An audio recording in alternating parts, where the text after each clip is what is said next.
जय श्री कृष्ण साथियों, आज हम बात करने जा रहे हैं उस दिव्य ज्ञान की जिसने न सिर्फ अर्जुन का जीवन बदला बल्कि पूरी मानवता के लिए एक अमूल्य मार्गदर्शन बन गया। हम बात कर रहे हैं श्रीमद् भगवद गीता के सार की। गीता कोई साधारण ग्रंथ नहीं है, यह जीवन का वह मार्गदर्शक है जो हमें हर परिस्थिति में स्थिर रहना सिखाता है। यह वह ज्ञान है जो हजारों साल पहले बोला गया, पर आज भी उतना ही प्रासंगिक है जितना कुरुक्षेत्र के मैदान में था। जब जीवन में संघर्ष आता है, जब मन भ्रमित हो जाता है, जब आगे का रास्ता धुंधला लगता है, तब गीता हमें राह दिखाती है। अर्जुन भी उस समय भ्रमित था। अपने ही परिजनों, गुरुओं और मित्रों के खिलाफ युद्ध लड़ने के विचार से उसका हृदय विचलित हो गया था। उसने अपने अस्त्र शस्त्र छोड़ दिए और श्री कृष्ण से मार्गदर्शन मांगा। और तब श्री कृष्ण ने जो उपदेश दिया वही गीता कहलाया। गीता हमें सबसे पहले यह सिखाती है कि कर्तव्य सबसे बड़ा है। अर्जुन को कृष्ण ने यही कहा कि तेरा धर्म है युद्ध करना, तू योद्धा है और तेरा कर्तव्य है अधर्म के विरुद्ध खड़ा होना। जीवन में अक्सर हम भी अपने कर्तव्यों से भागना चाहते हैं।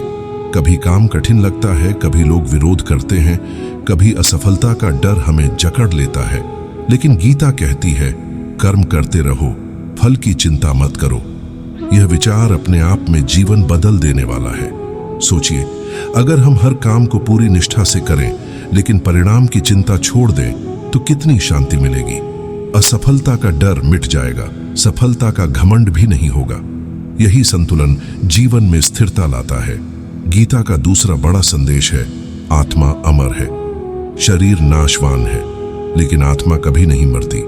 जैसे मनुष्य पुराने वस्त्र त्याग कर नए वस्त्र पहनता है, वैसे ही आत्मा पुराने शरीर को छोड़कर नया शरीर धारण करती है। इसका अर्थ है कि मृत्यु से डरने की आवश्यकता नहीं है। मृत्यु केवल एक परिवर्तन है। जब यह समझ हमारे भीतर बैठ जाती है तो हम जीवन को और निर्भय होकर जी सकते हैं। आज की दुनिया में लोग छोटी छोटी बातों से डर जाते हैं।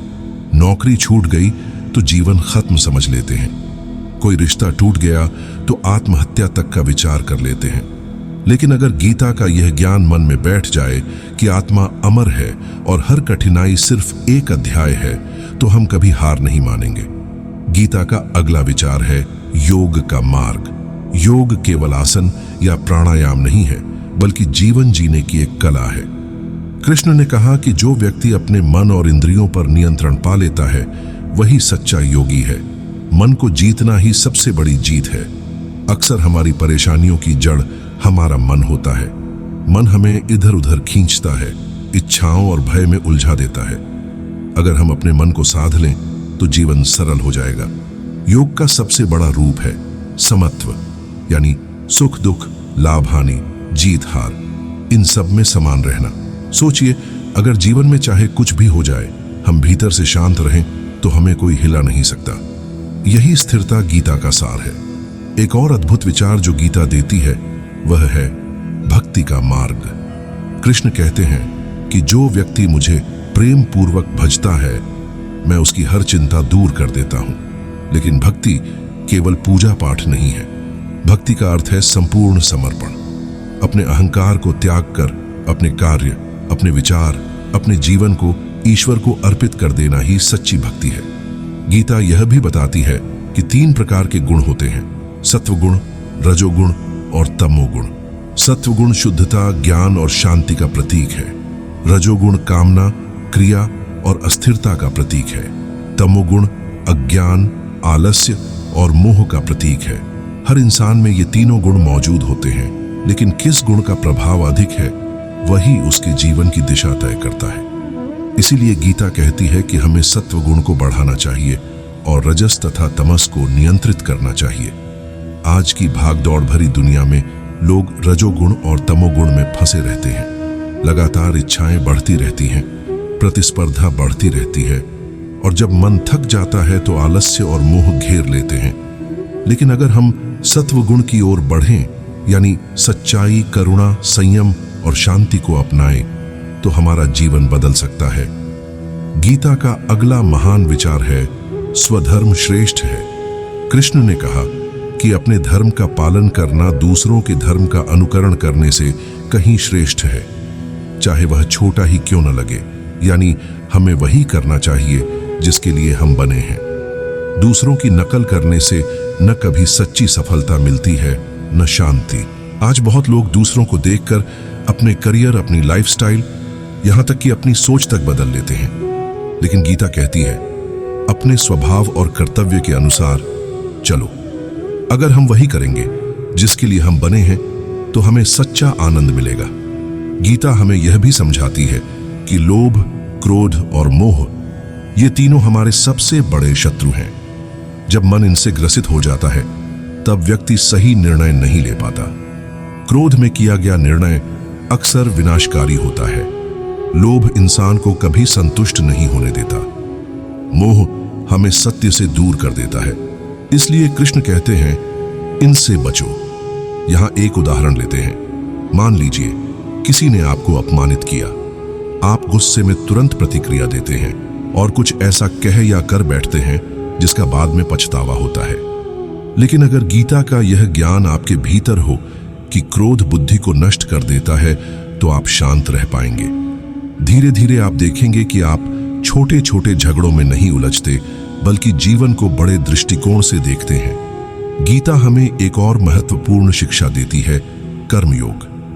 कर्मयोग का अर्थ है निस्वार्थ भाव से कर्म करना। जब हम अपने काम को सेवा की भावना से करते हैं, जब उसमें अहंकार नहीं होता, जब उसका उद्देश्य केवल व्यक्तिगत लाभ नहीं बल्कि समाज और ईश्वर की सेवा होता है, तभी वह सच्चा कर्मयोग होता है। उदाहरण के लिए, अगर आप शिक्षक हैं और केवल वेतन के लिए पढ़ाते हैं, तो वह कर्म है। लेकिन अगर आप यह भावना रखते हैं कि बच्चों का जीवन सुधारना है, ज्ञान बांटना है, तो वह कर्मयोग है। यही भाव हमारे हर काम में आ जाए तो जीवन का हर क्षण पूजा बन सकता है। गीता का सबसे प्रेरणादायक विचार यह भी है कि जीवन में परिवर्तन लाने की शक्ति हमारे ही भीतर है। कृष्ण अर्जुन से कहते हैं, उद्रेदात्मनात्मानम, यानी मनुष्य स्वयं अपना उद्धार कर सकता है, स्वयं को गिरा भी सकता है। यह सब उसके अपने विचारों और कर्मों पर निर्भर करता है।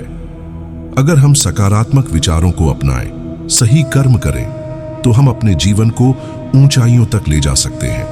लेकिन अगर हम नकारात्मकता में डूब जाएं, आलस्य में फंस जाएं, बुरी संगति में पड़ जाएं, तो स्वयं को नीचे गिरा देंगे। इसका अर्थ है कि हमारी किस्मत हमारे हाथ में है। गीता हमें यह भी सिखाती है कि ईश्वर हर जगह है। वह न केवल मंदिर में है, न केवल पूजा में है, बल्कि हर कण में व्याप्त है।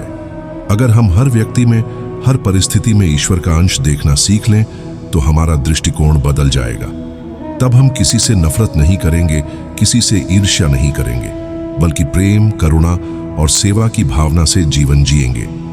साथ ही गीता हमें यह भी बताती है कि जीवन में संतुलन होना बहुत आवश्यक है। अधिक भोजन करना भी गलत है और बिल्कुल न खाना भी। अधिक सोना भी गलत है और बिल्कुल न सोना भी। अधिक बोलना भी गलत है और मौन रहना भी। अगर कर्तव्य से भागने का बहाना बने तो व्यर्थ है। यानी जीवन का रहस्य है संतुलन। जब हम संतुलन को अपनाते हैं तो जीवन सरल, सुंदर और सुखमय हो जाता है।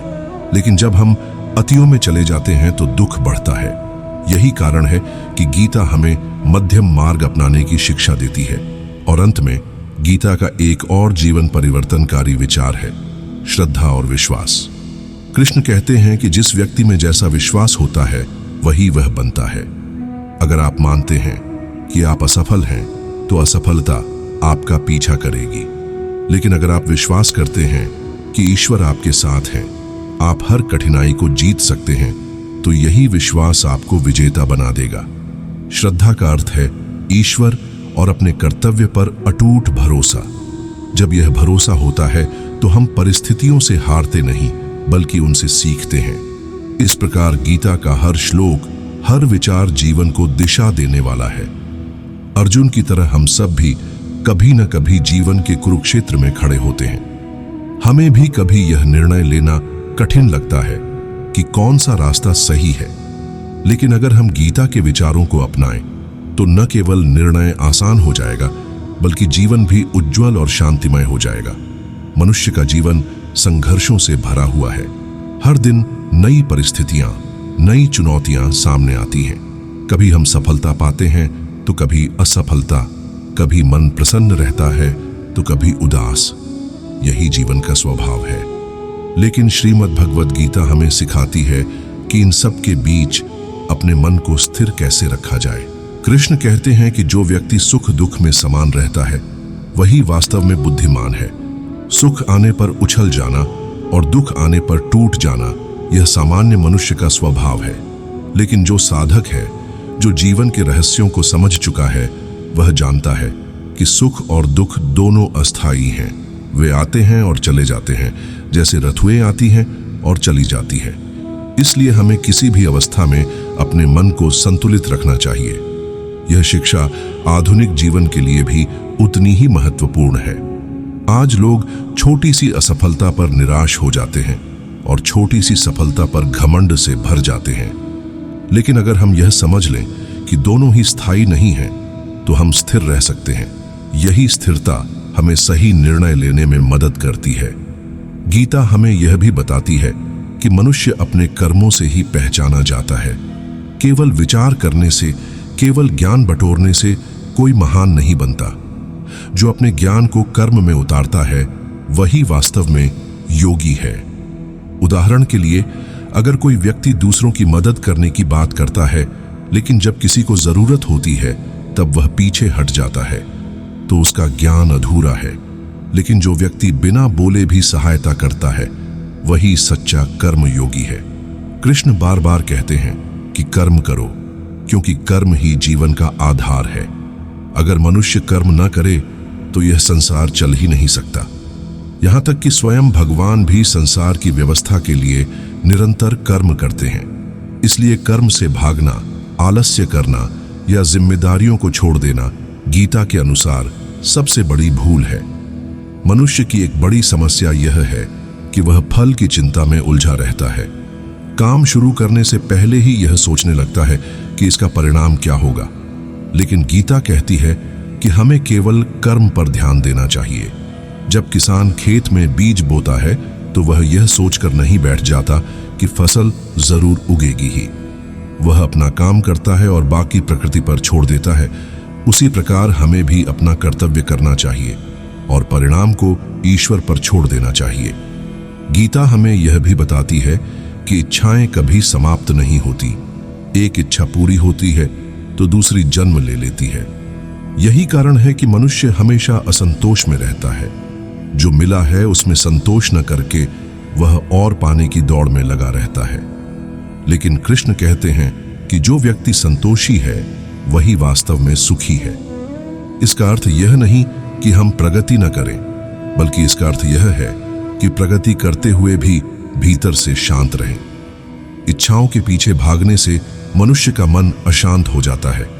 जब इच्छाएं पूरी नहीं होती तो क्रोध आता है और क्रोध से बुद्धि नष्ट हो जाती है। बुद्धि नष्ट होने पर विवेक समाप्त हो जाता है और मनुष्य पतन की ओर चला जाता है। इसलिए कृष्ण कहते हैं कि इच्छाओं पर नियंत्रण रखो। आवश्यकता जितनी हो उतनी इच्छा ठीक है, लेकिन अनावश्यक इच्छाएं जीवन को दुखमय बना देती हैं। गीता आत्मा के बारे में भी अद्भुत ज्ञान देती है।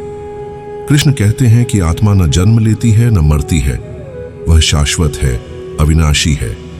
शरीर बदलते रहते हैं लेकिन आत्मा वैसी ही रहती है। यह समझना जीवन को बदल देता है। जब हमें पता चल जाता है कि आत्मा अमर है, तब मृत्यु का भय नहीं रहता, और जब मृत्यु का भय नहीं होता तब जीवन को जीने का साहस आता है। आज की दुनिया में अधिकांश लोग मृत्यु से डरते हैं। वे यह सोचते हैं कि मृत्यु के बाद सब समाप्त हो जाएगा। लेकिन गीता कहती है कि मृत्यु केवल एक द्वार है, एक परिवर्तन है। जैसे बच्चा गर्भ से बाहर आता है और नया जीवन शुरू करता है, वैसे ही मृत्यु के बाद आत्मा नया शरीर धारण करती है। यह ज्ञान मनुष्य को निर्भय बना देता है। गीता में एक और गहरा संदेश है, ज्ञान और अज्ञान का अंतर। अज्ञानी व्यक्ति वही है जो अपने शरीर, धन, पद और प्रतिष्ठा को ही सब कुछ मान लेता है। लेकिन ज्ञानी जानता है कि ये सब अस्थायी है। सच्चा सुख आत्मा को जानने में है। जब हम ये पहचान लेते हैं कि हम केवल शरीर नहीं बल्कि आत्मा हैं, तब हमारा दृष्टिकोण बदल जाता है। कृष्ण अर्जुन को यह भी समझाते हैं कि सच्चा ज्ञानी वही है जो सभी प्राणियों में समानता देखता है, चाहे वह ब्राह्मण हो, गाय हो, हाथी हो, कुत्ता हो या चांडाल। जो व्यक्ति सबको एक ही दृष्टि से देखता है वही वास्तव में ज्ञानी है। इसका अर्थ है कि हमें किसी से घृणा नहीं करनी चाहिए। हर प्राणी में ईश्वर का अंश है। जब यह दृष्टि हमारे भीतर आ जाती है तो हम नफरत, ईर्ष्या और भेदभाव से मुक्त हो जाते हैं। आज समाज में सबसे बड़ी समस्या यही है कि लोग भेदभाव करते हैं। कोई ऊंच नीच देखता है, कोई अमीर गरीब देखता है, कोई धर्म या जाति देखता है। लेकिन गीता कहती है कि सभी आत्माएं समान हैं। अगर हम यह सीख जाएं तो समाज से बहुत सी बुराइयां समाप्त हो जाएं। गीता हमें भक्ति का मार्ग भी दिखाती है। कृष्ण कहते हैं कि जो मुझे प्रेम से याद करता है मैं उसे कभी नहीं छोड़ता। भक्ति का अर्थ केवल मंदिर जाना या पूजा करना नहीं है। भक्ति का अर्थ है प्रेम और समर्पण। जब मनुष्य अपना अहंकार छोड़कर ईश्वर को अपना सर्वस्व मान लेता है तब वही सच्ची भक्ति है। भक्ति से मनुष्य को आत्मिक शांति मिलती है। जब कोई दुख आता है तो भक्ति हमें सहारा देती है। जब कोई संकट आता है तो भक्ति हमें शक्ति देती है।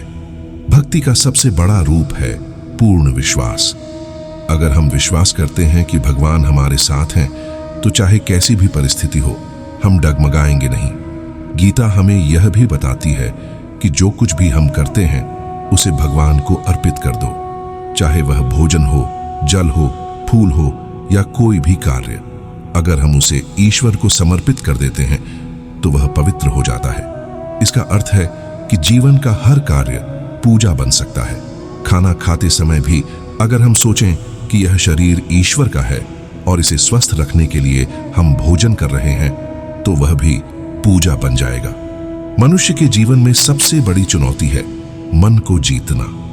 कृष्ण कहते हैं कि जो अपने मन को जीत लेता है वही सबसे बड़ा विजेता है।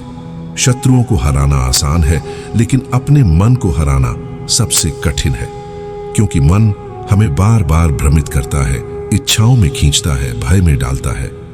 अगर हम मन को साध लें तो फिर कोई कठिनाई हमें रोक नहीं सकती। मन को साधने का सबसे बड़ा उपाय है ध्यान।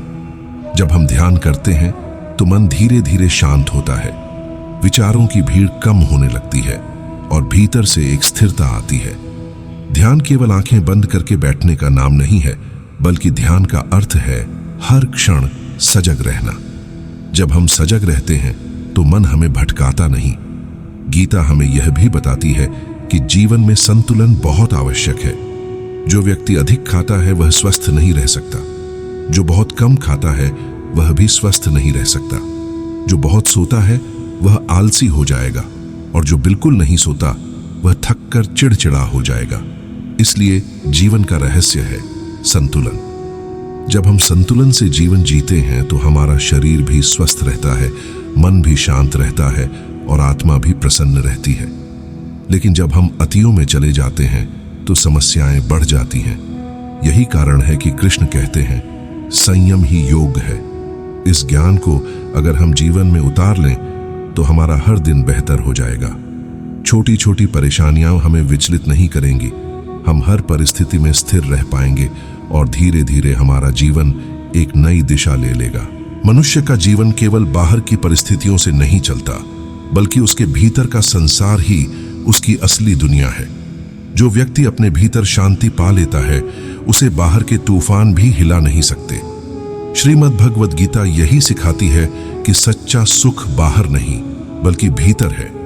कृष्ण कहते हैं कि जो मनुष्य बाहर की वस्तुओं में आनंद खोजता है वह कभी संतुष्ट नहीं हो सकता। बाहर का सुख क्षणिक है। जैसे कोई स्वादिष्ट भोजन हमें कुछ समय के लिए प्रसन्न कर देता है, लेकिन बार बार वही भोजन खाने से ऊब पैदा हो जाती है। इसी प्रकार धन, पद, प्रतिष्ठा और भोग भी थोड़े समय के लिए ही सुख देते हैं, लेकिन आत्मा का सुख स्थायी है। जो व्यक्ति आत्मा के सुख को जान लेता है वही वास्तव में मुक्त हो जाता है। मुक्ति का अर्थ केवल मृत्यु के बाद स्वर्ग पाना नहीं है। मुक्ति का अर्थ है बंधनों से आजादी। जब हम लोभ, क्रोध, मोह, ईर्ष्या और भय से मुक्त हो जाते हैं तब हम जीते जी मुक्त हो जाते हैं। गीता हमें यह सिखाती है कि जीवन में रहते हुए भी मुक्ति संभव है। कृष्ण कहते हैं कि जो व्यक्ति परिणाम की चिंता छोड़कर केवल कर्म करता है वही वास्तव में स्वतंत्र है। परिणाम की चिंता ही हमें बांधती है। जब हम काम करते हैं तो मन में यह सोचते हैं कि इसका फल क्या मिलेगा। अगर अच्छा मिला तो हम प्रसन्न हो जाते हैं और अगर बुरा मिला तो दुखी हो जाते हैं। लेकिन अगर हम यह सोच लें कि हमारा काम केवल कर्तव्य है, फल देना ईश्वर का काम है, तो हम चिंता से मुक्त हो जाएंगे। आज अधिकांश लोग तनावग्रस्त रहते हैं। नौकरी, व्यापार, पढ़ाई या रिश्ते, हर जगह लोग परिणाम को लेकर परेशान रहते हैं। लेकिन गीता कहती है कि चिंता मत करो, केवल कर्म करो। चिंता करने से न तो परिणाम बदलता है और न ही मन को शांति मिलती है। इसलिए जो भी करो पूरे मन से करो और परिणाम को भगवान पर छोड़ दो। गीता हमें यह भी बताती है कि मनुष्य का स्वभाव उसके गुणों से निर्धारित होता है। सत्वगुण शांति और ज्ञान की ओर ले जाता है। रजोगुण इच्छाओं और क्रियाशीलता की ओर ले जाता है। तमोगुण आलस्य और अज्ञान की ओर ले जाता है। ये तीनों गुण हर व्यक्ति में मौजूद रहते हैं, लेकिन किस गुण का प्रभाव अधिक है वही उसके जीवन को दिशा देता है।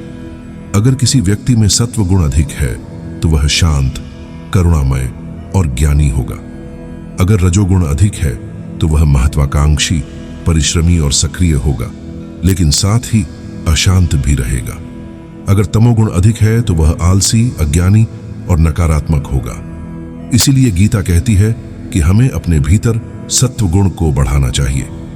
सत्वगुण बढ़ाने का सबसे अच्छा तरीका है सच्चाई, संयम और सेवा। जब हम सत्य बोलते हैं, दूसरों की भलाई करते हैं और अपने मन पर नियंत्रण रखते हैं, तब सत्वगुण प्रबल होता है। लेकिन अगर हम झूठ बोलते हैं, केवल अपनी इच्छाओं के लिए जीते हैं और आलस्य में फंस जाते हैं, तो रजस और तमस बढ़ जाता है। कृष्ण यह भी समझाते हैं कि ज्ञान का उपयोग तभी सार्थक है जब वह विवेक में बदले। बहुत से लोग ग्रंथ पढ़ते हैं, विद्या अर्जित करते हैं, लेकिन व्यवहार में वही पुरानी आदतें निभाते हैं। सच्चा ज्ञान वही है जो हमारे आचरण को बदल दे। अगर ज्ञान केवल किताबों तक सीमित रहे और जीवन में न उतरे तो वह अधूरा है। गीता हमें सिखाती है कि जीवन में जो भी करो निस्वार्थ भाव से करो। अगर हम केवल अपने लाभ के लिए काम करेंगे तो कभी संतोष नहीं मिलेगा। लेकिन जब हम सेवा की भावना से काम करते हैं तो हर काम पूजा बन जाता है। चाहे हम डॉक्टर हों, शिक्षक हों, व्यापारी हों या किसान, अगर हम सोचें कि हमारा काम दूसरों की भलाई के लिए है तो उसमें भक्ति का भाव आ जाता है। भक्ति केवल मंत्र जपने से नहीं होती, भक्ति तो जीवन के हर कार्य में हो सकती है। अगर कोई माँ अपने बच्चे की देखभाल प्रेम से करती है तो वह भी भक्ति है। अगर कोई किसान मेहनत से खेत जोतता है और सोचता है कि यह भोजन सबको मिलेगा तो यह भी भक्ति है। अगर कोई विद्यार्थी मन लगाकर पढ़ता है ताकि समाज की सेवा कर सके तो वह भी भक्ति है। कृष्ण यह भी कहते हैं कि जो व्यक्ति मुझे प्रेम से पत्ता, फूल, फल या जल भी अर्पित करता है, मैं उसे स्वीकार करता हूँ। इसका अर्थ यह है कि ईश्वर को वस्तु की नहीं, भाव की आवश्यकता है। अगर हम छोटे से छोटे कार्य में भी प्रेम और श्रद्धा रखें तो वह भी भगवान तक पहुंचता है। जीवन का एक बड़ा सत्य है परिवर्तन। हर क्षण बदलता है, हर परिस्थिति बदलती है, कोई भी स्थिति स्थायी नहीं है। लेकिन मनुष्य यही भूल जाता है। जब सुख आता है तो सोचता है कि यह हमेशा रहेगा, और जब दुख आता है तो डरता है कि अब जीवन खत्म हो गया। गीता हमें सिखाती है कि सब कुछ बदलने वाला है। यह जानकर हम कभी घमंड नहीं करेंगे और कभी निराश भी नहीं होंगे। आज की दुनिया में लोग अवसाद में चले जाते हैं क्योंकि उन्हें लगता है कि उनकी समस्या स्थायी है। लेकिन गीता का यह विचार कि हर चीज अस्थायी है मन को हल्का कर देता है। चाहे कितना भी बड़ा संकट हो, वह भी बीत जाएगा। यह समझ ही हमें साहस देती है। कृष्ण ने यह भी कहा कि जो व्यक्ति अपने इंद्रियों पर नियंत्रण नहीं रखता उसका मन स्थिर नहीं हो सकता। इंद्रियां मन को बार बार बाहर की ओर खींचती हैं। आंखें सुंदर वस्तु देखना चाहती हैं, कान मधुर शब्द सुनना चाहते हैं, जीभ स्वाद चाहती है। अगर हम इन इंद्रियों के पीछे भागते रहे तो मन कभी शांत नहीं होगा। लेकिन जो व्यक्ति इंद्रियों को नियंत्रित कर लेता है वही योगी कहलाता है। इंद्रियों पर नियंत्रण का अर्थ यह नहीं कि हम उन्हें दबाएं या उनका प्रयोग ही न करें। इसका अर्थ है संयम। जैसे घोड़े अगर काबू में हो तो गाड़ी ठीक चलती है, लेकिन अगर घोड़े काबू से बाहर हो तो गाड़ी दुर्घटनाग्रस्त हो जाती है। उसी प्रकार इंद्रियां अगर नियंत्रण में हो तो जीवन सही दिशा में चलता है, लेकिन अगर वे नियंत्रण से बाहर हो जाएं तो विनाश होता है। गीता हमें यह भी बताती है कि सच्चा योगी वही है जो सब प्राणियों के दुख और सुख को अपना समझे। जब हम यह सोचते हैं कि दूसरों का दुख भी हमारा दुख है, तब हमारे भीतर करुणा आती है। करुणा ही मनुष्य को महान बनाती है। अगर हम केवल अपने सुख दुख तक सीमित रहें तो जीवन छोटा बन जाता है, लेकिन जब हम सबको अपना मानते हैं तो जीवन बड़ा हो जाता है।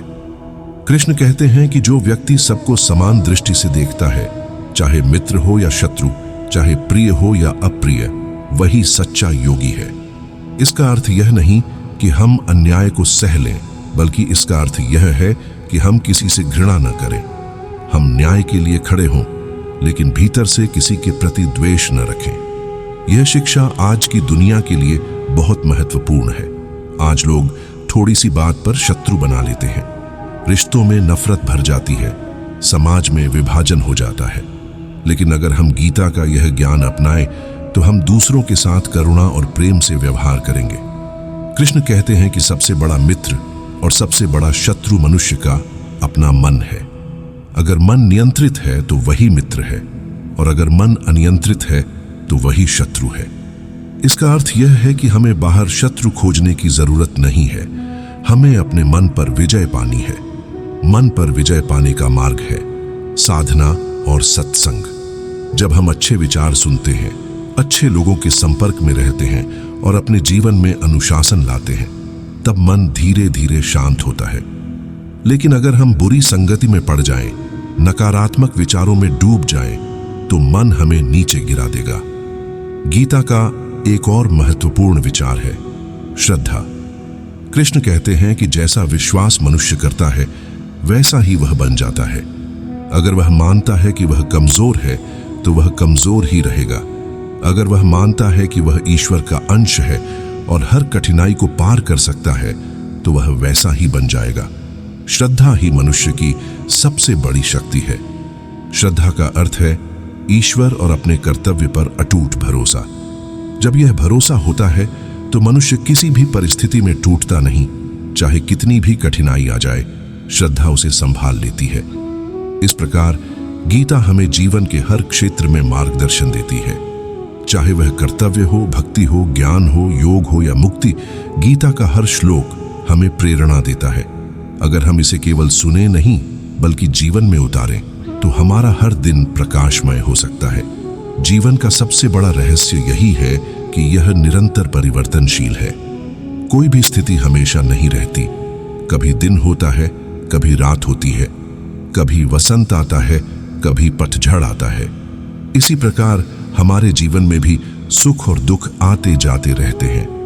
लेकिन श्रीमद् भगवद गीता हमें यह सिखाती है कि इन बदलती परिस्थितियों में भी हमें अडिग रहना है। कृष्ण कहते हैं कि जो व्यक्ति परिस्थितियों से डगमगाता नहीं, वही सच्चा ज्ञानी है। जैसे समुद्र में कितनी भी नदियां आकर मिले, फिर भी समुद्र अपनी मर्यादा नहीं छोड़ता, वैसे ही जो व्यक्ति अपने भीतर संतुलित रहता है, उसे कोई विचलित नहीं कर सकता। यही जीवन की सबसे बड़ी कला है। गीता यह भी बताती है कि जो व्यक्ति अपने कर्मों को ईश्वर को अर्पित करता है, वह कभी बंधन में नहीं बंधता। कर्म तो हर कोई करता है, लेकिन अगर कर्म केवल स्वार्थ के लिए हो तो वह हमें बांध देता है। अगर वही कर्म सेवा और समर्पण के भाव से किया जाए तो वह हमें मुक्त कर देता है। इसलिए गीता हमें सिखाती है, यज्ञ भाव से कर्म करो, यानी हर कार्य को ईश्वर की सेवा मानकर करो।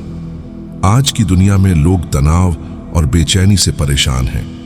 उन्हें लगता है कि शांति कहीं बाहर है, किसी बड़े घर में, किसी ऊंचे पद में या किसी नए रिश्ते में। लेकिन गीता कहती है कि सच्ची शांति केवल भीतर है। जो व्यक्ति अपने भीतर के ईश्वर से जुड़ जाता है, उसे बाहर की परिस्थितियां प्रभावित नहीं करती। कृष्ण कहते हैं कि आत्मा को न कोई अग्नि जला सकती है, न जल भिगो सकता है, न वायु सुखा सकती है। आत्मा शाश्वत है, अविनाशी है। इसका अर्थ यह है कि हमारा असली अस्तित्व कभी नष्ट नहीं हो सकता। जब यह सत्य हमें समझ में आता है तब भय मिट जाता है। मृत्यु का भय, असफलता का भय, भविष्य का भय सब धीरे धीरे समाप्त हो जाते हैं। गीता हमें यह भी बताती है कि सबसे बड़ी साधना है समर्पण। जब मनुष्य अपने अहंकार को छोड़ देता है और पूरी तरह ईश्वर पर भरोसा कर लेता है तब उसका जीवन सरल हो जाता है। अहंकार ही सारे दुखों की जड़ है। जब हमें लगता है कि सब कुछ हम कर रहे हैं तभी चिंता और तनाव आता है। लेकिन जब हम मान लेते हैं कि सब ईश्वर की इच्छा से हो रहा है तब मन हल्का हो जाता है। कृष्ण कहते हैं, सर्वधर्मान परित्यज्य मामेकम शरणम व्रज, यानी सभी प्रकार के धर्मों और कर्तव्यों को त्याग कर केवल मेरी शरण में आओ, मैं तुम्हें सभी पापों से मुक्त कर दूंगा। इसका अर्थ यह नहीं है कि हम अपने कर्तव्यों से भाग जाएं, बल्कि इसका अर्थ है कि हम अपने कर्तव्यों को भी ईश्वर को अर्पित करें। जब हम ऐसा करते हैं तो हमारे जीवन से डर और दुख समाप्त हो जाते हैं। गीता का एक और महत्वपूर्ण संदेश है, दूसरों से तुलना मत करो। हर व्यक्ति का जीवन अलग है, हर किसी की परिस्थितियां और गुण अलग हैं, लेकिन मनुष्य की सबसे बड़ी भूल यही है कि वह दूसरों से तुलना करता है। तुलना करने से न तो आनंद मिलता है और न ही शांति। गीता कहती है, स्वधर्मे निधनम श्रेय, यानी अपने धर्म का पालन करना, चाहे वह छोटा ही क्यों न लगे। दूसरों का धर्म अपनाने से कहीं श्रेष्ठ है। अगर हम अपनी राह पर चलें, अपने स्वभाव और गुणों के अनुसार कार्य करें, तो जीवन में सच्ची सफलता और संतोष मिलता है। लेकिन अगर हम दूसरों की नकल करेंगे तो कभी संतुष्ट नहीं हो पाएंगे। इसलिए गीता हमें सिखाती है कि अपनी मौलिकता को पहचानो और उसी के अनुसार जीवन जियो। आज के समय में लोग जल्दी हार मान लेते हैं। थोड़ी सी असफलता आई नहीं कि वे टूट जाते हैं, लेकिन गीता हमें साहस देती है। कृष्ण ने अर्जुन से कहा, उठो, युद्ध करो। यह केवल अर्जुन के लिए नहीं था, यह हम सब के लिए है। हर किसी के जीवन में एक युद्ध है। कोई अपनी परिस्थितियों से लड़ रहा है, कोई अपने मन से, कोई समाज से, कोई अपने भय से। लेकिन हमें भागना नहीं है, हमें उठना है और पूरे साहस से अपने जीवन का युद्ध लड़ना है। गीता यह भी बताती है कि समय से बड़ा कोई नहीं है। समय सबको बदल देता है। जो आज शक्तिशाली है कल कमजोर हो सकता है, जो आज गरीब है कल अमीर हो सकता है। इसलिए अहंकार करना व्यर्थ है। हमें यह समझना चाहिए कि सब कुछ समय की देन है। जब हम यह स्वीकार कर लेते हैं तो विनम्रता आती है। कृष्ण कहते हैं कि विनम्रता, अहिंसा, क्षमा, सरलता, आत्मसंयम, ये सब दैवी गुण हैं। जो व्यक्ति इन गुणों को अपनाता है वही वास्तव में दिव्य हो जाता है। इसके विपरीत क्रोध, घृणा, अहंकार, कपट, आलस्य, ये सब आसुरी गुण हैं जो मनुष्य को नीचे गिरा देते हैं। इसलिए हमें अपने भीतर दैवी गुणों को विकसित करना चाहिए। गीता का यह भी कहना है कि मनुष्य वही बनता है जिस पर वह ध्यान करता है। अगर वह ईश्वर का स्मरण करता है तो ईश्वर में लीन हो जाता है।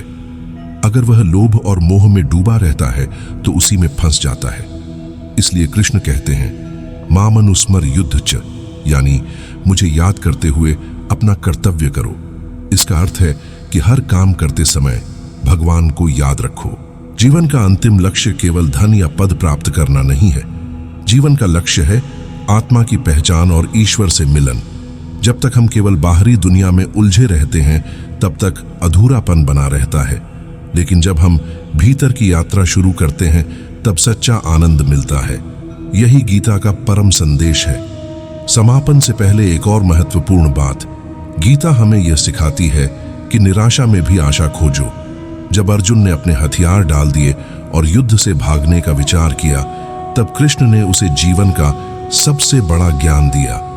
उसी ज्ञान से अर्जुन का मन बदल गया और उसने फिर से उठकर युद्ध किया।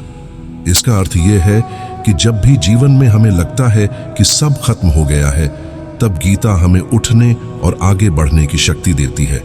और अंत में गीता का सार यही है, कर्तव्य करते रहो, परिणाम की चिंता मत करो, सुख दुख में समान रहो, किसी से घृणा मत करो, अपने मन को साधो, अपनी आत्मा को पहचानो। हर कार्य ईश्वर को अर्पित करो और भक्ति में जीवन बिताओ। जब हम इन विचारों को अपने जीवन में उतार लेते हैं तो हमारा जीवन बदल जाता है। फिर चाहे कैसी भी परिस्थिति हो, हम भीतर से शांत रहते हैं। हमें भय नहीं सताता, हमें मोह नहीं बांधता, हमें असफलता नहीं डराती। हम साहस से, विश्वास से और प्रेम से जीवन जीते हैं। यही गीता सार है, जीवन को बदलने वाले विचार। जय श्री कृष्ण।